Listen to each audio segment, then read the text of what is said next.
Students, first of all we discuss some features of notice. Notice की features क्या है? A notice is always enclosed in a box. एक notice को हमेशा ही क्या है, एक बॉक्स में बंद कर करके रखा जाता है, जैसे कि ऐसे ऊपर से लेकर के नीचे से इसको बंद करना। कई बार क्या होते हैं, इवन स्टूडेंट्स है, कई बार तो बॉक्स बनाना बहुत अच्छे से बना देते हैं और कई बार क्या है उसको भूल जाते हैं। अच्छे अच्छे जो इंटेलिजेंट स्टूडेंट्स होते हैं, तो स्टूडेंट्स टीचर को क्या है अपनी मजबूरी वश या जैसे भी है एज पर रूल हमें क्या है उसका हाफ या 1 मार्क्स डिडक्ट करना पड़ता है। तो ये क्या है, हमें हमेशा ही नोटिस कितना भी हो, चाहे छोटा हो या बड़ा हो, उसे हमने बॉक्स में बनाना है। It should contain relevant but complete information. इसमें जो आप दोगे, आपकी जो सूचना है वो बहुत ही कंप्लीट सूचना होनी चाहिए, छोटे छोटे वाक्यों के, बहुत शॉर्ट सेंटेंसेस के through. It must be very specific and easy to understand. ये सिंपल सी लैंग्वेज में लिखनी चाहिए ताकि समझने वाले को बहुत ही आसानी से समझ में आ जाए। आओ आज हम इसे एक एग्जाम्पल के माध्यम से सीखेंगे। आवर एग्जाम्पल इज, कई बार ये स्कूल में या अपने आपके एग्जाम में भी पूछ लिया जाता है। You are Rohita, president of the arts club of XYZ senior secondary school Panipat. You are going to organize an inter-school painting competition. Draft a notice for the event. आपने इस इवेंट के लिए नोटिस ड्राफ्ट करना है। पहले बताया हुआ आपको इन्फॉर्मेशन क्या दी गई है, आपका नाम क्या है, आप कहाँ पे हो, arts club XYZ school Panipat से हो, प्रेसिडेंट हो आप वहां के, आपका जो क्लब है वो क्या करने जा रहा है, and inter school painting competition का आयोजन करने जा रहा है, इसके बारे में आपने विद्यार्थियों को सूचना देनी है। फर्स्ट ऑफ ऑल पहले हम अपना क्या है बॉक्स एनक्लोज्ड करेंगे, फिर after that we will write the name of issuing authority. Issuing authority है इशू, जो इस नोटिस को इशू कर रहा है, उस अथॉरिटी का नाम। यहाँ पे क्या है, कौन इशू कर रहा है, XYZ senior secondary school Panipat. Panipat is the name of place, जगह का नाम। तो हम उसे कहाँ पे लिखेंगे, यहाँ पे XYZ senior secondary school Panipat. After that we will write notice in capital letters NOTICE। उसके बाद हम क्या लिखेंगे, टाइटल। टाइटल शीर्षक, विषय की जो टॉपिक है वो हम किस विषय में लिख सकते हैं। विषय हमारा यहाँ पर क्या है, इंटर स्कूल पेंटिंग कंपटीशन। तो हम यहाँ पे क्या लिखेंगे, inter school painting competition. After that we will write in left side क्या लिखेंगे, डेट। डेट उसका भी लिखने का क्या है, दो तरीके हैं, दो तरीके से लिखते हैं, जैसे कि 12 जुलाई 2020, या हम लिखते हैं जुलाई पहले मंथ फिर डेट और आफ्टर दैट ईयर 2020। अब है नोटिस की बॉडी कि इसको लिखने का तरीका क्या है। इसमें आपको बॉडी ऑफ द नोटिस में 2-4 चीजों का अवश्य ध्यान से रखेंगे कि your language must be easy, means easy to understand, कि सबको अच्छे से समझ में आ जाए। आप इसे इन शॉर्ट भी लिख सकते हो, भी सेंटेंस छोटे छोटे सेंटेंसेस में भी लिख सकते हैं। और इसमें 3 या 4 जरूरी बातें भी हैं लिखने की, जैसे आप इसमें क्या कुछ मेंशन करेंगे, डेट, टाइम और venue. Venue means name of the place, कि आप इसको क्या है कहाँ पे ऑर्गेनाइज कर रहे हो, इसका आयोजन कहाँ पे कौन से स्थान पर कर रहे हो। इसका आंसर लिखना भी बहुत इजी है, क्योंकि ये सारा जो फॉर्मेट है आपका इसमें दिया गया है। पहले जैसे हमने कहा डेट की कौन सी डेट को है, फिर ये कहाँ पर है, ये स्कूल के आपके स्कूल के प्लेग्राउंड में भी हो सकती है, और ये सब कुछ क्या है आपको जो मैसेज है, इंफॉर्मेशन है, वो आपके इसके माध्यम से आपको मिल जाती है। अब हम लिखेंगे the arts club of our school is going to organize an inter school painting competition.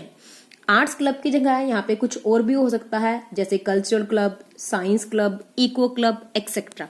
तो हम उसको वहां पे ये लिखेंगे of our school is going to organize. कई बार स्टूडेंट्स क्या होते हैं, इस गोइंग टू ऑर्गेनाइज की जगह पे ऑर्गेनाइज्ड लिख देते हैं। ऑर्गेनाइज्ड क्या है, हमारी वर्ब की सेकेंड फॉर्म है। ये जो हमारा क्या है, हमारे पास्ट को बताती है। हमेशा जब हम एक रिपोर्ट लिखते हैं रिपोर्ट में हम हमेशा पास्ट टेंस का यूज करते हैं, बट जब हम नोटिस लिखते हैं, नोटिस क्या होता है, हमें बच्चों के लिए प्री इन्फॉर्मेशन, किसके बारे में पहले ही सूचना देना कि हमारे स्कूल में ये कुछ ऑर्गेनाइज हो रहा है, या यहाँ पे किसी कॉलेज में, किसी यूनिवर्सिटी में ये कुछ आयोजन हो रहा है, इसके बारे में बच्चे तैयारी कर सकें या अपने आप को प्रिपेयर कर सकते हैं, प्री इन्फॉर्मेशन देना। Notice always write in future tense, in future tense हमेशा ही क्या है, भविष्य इन फ्यूचर टेंस में लिखा जाता है, और रिपोर्ट इन पास्ट टेंस में लिखी जाती है। इसके लिखने का एक और तरीका भी है, जैसे ये लिखा हुआ है the arts club our school is going to organise, या this is informed to all the students of the school. अगर हमें किसी इंस्टीट्यूट और उसका नाम नहीं दिया हुआ है, तब अब उसकी जगह पे क्या लिखेंगे, this is informed to all the students of the school. हम इसको ऐसे भी लिखेंगे, you will write on our school is going to organize, लेकिन आप स्कूल स्टूडेंट्स है, अगर आपको दिया हुआ है तो उसके आप क्या लिखोगे, our school is going to organize and inter school painting competition. अब यहाँ पे पेंटिंग है, पेंटिंग की जगह पर कुछ और भी हो सकता है, जैसे debate competition, music competition etcetera. तो हम क्या है उसके बाद लिखेंगे, उसके बाद लिखेंगे कि ये कहां पर हो रहा है, venue. In the playground, playground की जगह पर play, in the school hall, in the auditorium etcetera कुछ भी हो सकता है, हम वो लिखेंगे। उसके बाद हम लिखेंगे डेट।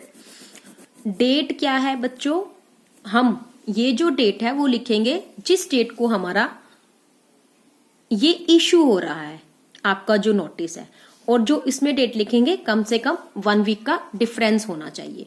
अब हम यहाँ पे हमने क्या लिखी है 12 डेट, तो हम यहाँ पे क्या लिखेंगे 20, क्योंकि हमने ये इन फ्यूचर मैसेज दे रहे हैं ना कि इन फ्यूचर में हमारे ये हो गया, तो एटलीस्ट इसमें कितने डेज का होना चाहिए 1 वीक का, 20 जुलाई एट। उसके बाद हम लिखेंगे टाइम, टाइम लाइक 10 AM, तो ये हम मैसेज तो देंगे नहीं, हमारे यहाँ जो इवेंट हो रहा है उसकी टाइमिंग मेंशन तो करनी बहुत जरूरी है, तो हम टाइम मेंशन करेंगे 10 AM, ये 11 भी हो सकता है, 2 o'clock कुछ भी। नेक्स्ट है those who wants to participate may give their name, तो हम इसमें ये लिखा जाता है नोटिस में कि आप जो बच्चे इसमें भाग लेने के इच्छुक है वो अपना नाम अंडर साइन, नीचे एक साइन जो किया हुआ है उसको अपना नाम दे सकते हैं by dash of this month. जो हमारी जो डेट है ऊपर और नीचे इसमें 1 वीक का या 8 to 10 डेज का डिफरेंस होना चाहिए, और जो हम यहाँ पे कि जो नाम देना है हमने अपने क्लास टीचर को या अंडर साइन को जो भी है उसमें कम से कम 3 या 4 दिन का, क्योंकि इवेंट से पहले तो टीचर तो उसको चेक वगैरह करते हैं कि बच्चे अच्छे से प्रिपरेशन कर रहे हैं, क्या है क्या नहीं है, उनको गाइड करने के लिए। तो हम उसमें क्या लिखेंगे 17th ऑफ दिस मंथ, इस मंथ की। The principal will give away the prize to the best performer.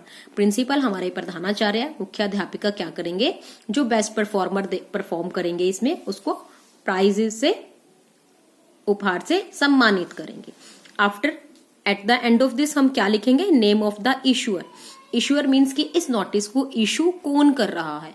यहाँ पे आपको 2 नेम दिए गए हैं, रोहित एंड रोहिता।